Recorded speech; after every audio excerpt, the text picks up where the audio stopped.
প্রারম্ভিক মজুত পণ্য 30,000 টাকা, পণ্য ক্রয় 1,50,000 টাকা, বিক্রয় মূল্য 2 লক্ষ টাকা এবং মোট লাভের হার হচ্ছে বিক্রয় মূল্যের 30%। তার মানে বিক্রয় মূল্য যা 2 লক্ষ টাকা, ঠিক তার 30% হচ্ছে আমাদের মোট লাভের পরিমাণ।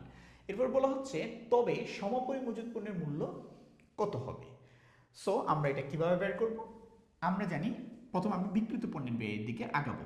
প্রথম হচ্ছে প্রারম্ভিক মজুত। এখন প্রারম্ভিক মজুত দিয়ে আছে 30,000 টাকা।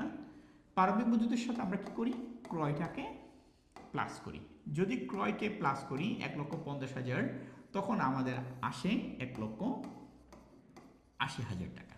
ওকে, এই 1,80,000কে বলা হয় বিক্রয়যোগ্য পণ্যের ব্যয়। বিক্রয়যোগ্য পণ্যের ব্যয়। ঠিক বিক্রয়যোগ্য পণ্যের ব্যয় থেকে আমরা সমাপনী মজুত পণ্য মাইনাস করলেই আমাদের কি আসে? আমাদের আসে বিক্রিত পণ্যের ব্যয়। এটাকে আমরা বলি কস্ট অফ গুডস সোল্ড। ওকে, এখন বিক্রিত পণ্যের ব্যয়ও কিন্তু আমাকে দেওয়া নেই। ওকে, এখন এই বিক্রিত পণ্যের ব্যয়ের সাথে আমরা কিন্তু কি করি? মুনাফা অ্যাড করি। ব্যবসা প্রতিষ্ঠান মুনাফা অ্যাড করে একটা পণ্যের বিক্রয় মূল্য কি করে? নির্ধারণ করে। তাহলে এটাই হচ্ছে বিক্রয় মূল্য। এখন দেখেন এই বিক্রয় মূল্যটা কিন্তু আমাকে দেওয়া আছে। বিক্রয় মূল্য বলেছে কত? 2 লক্ষ টাকা। তাহলে বিক্রয় মূল্য হচ্ছে 2 লক্ষ টাকা। এখন খেয়াল করে দেখেন এই বিক্রয় মূল্যের 30% হচ্ছে কি? মোট লাভ। তাহলে 2 লক্ষ টাকা 30% কত?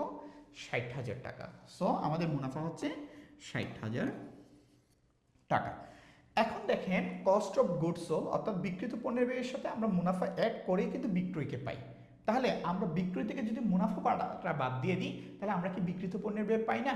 অবভিয়াসলি পাই। তাহলে বিক্রয় থেকে মুনাফা বাদ দিলে আর থাকে 1,40,000। 2 লক্ষ মাইনাস 60,000 ইকুয়াল টু 1,40,000। তাহলে 1,40,000 হচ্ছে আমার বিক্রিত পণ্যের ব্যয়। এখন দেখেন বিক্রয়যোগ্য পণ্যের ব্যয় থেকে আমরা সমাপনী মজুত পণ্য বাদ দিয়েই কিন্তু আমরা বিক্রিত পণ্যের ব্যয় বের করি। এখন যেহেতু সমাপনী মজুত পণ্য আমাকে দেয়া নেই, তাহলে আমরা কি করতে পারি? বিক্রয়যোগ্য পণ্যের ব্যয় থেকে যদি আমরা বিক্রিত পণ্যের ব্যয় বাদ দিয়ে দিই, তাহলে আমাদের যেটা বের হবে সেটাই হচ্ছে আমাদের সমাপনী মজুত পণ্য। তাহলে 1,80,000 থেকে 1,40,000 বাদ দিলে আর থাকে কত? 40,000 টাকা। সো আমাদের আনসার হচ্ছে 40,000 টাকা। আশা করি বুঝতে পেরেছো।